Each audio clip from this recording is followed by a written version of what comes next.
Que satisfação ter você aqui em casa de novo aí.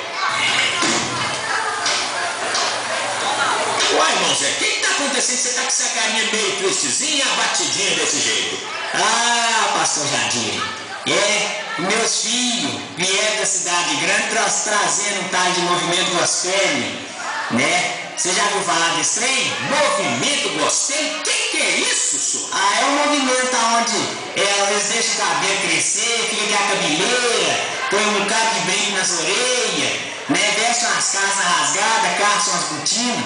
Então meu filho mais novo, o Pedro, ele falando com eu que esse negócio de Zilanda Valentim, Zimã Falavinha, Cria Alexandre, que isso é tudo antigo, que agora o negócio é movimento gospel, né? Eles gostam assim da canequeada, sabe? Daquela barulhada, um tal de banda azul, catedral, locução, sarro no vale, é o dia inteiro a canequeada na cabeça da gente, eles querem roqueiro de Cristo. Falei, seus malcriados, eu vou passar vocês de porrete, meu porrete vai chamar porrete de Cristo. Quer ver? Eu vou mostrar pra você o que é o movimento gospel. Escuta só essa música.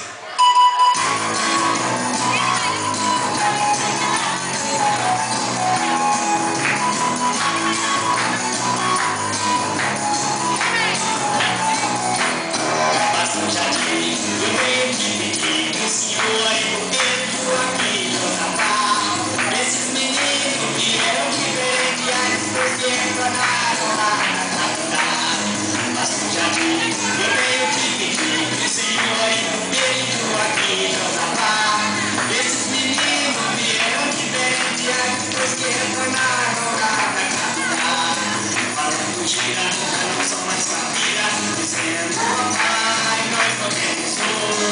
E não querem mais saber da sanfona, você é uma guitarrona e um rádio rock and roll.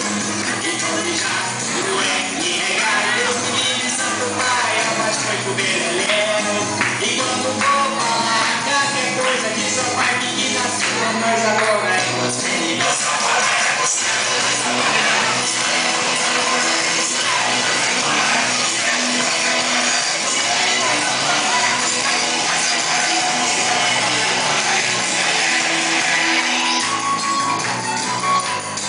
Eu sou pastor Jardim, e eu tenho 61 anos, eu não estou aguentando a piada dessa na cabeça, de jeito nenhum, sou.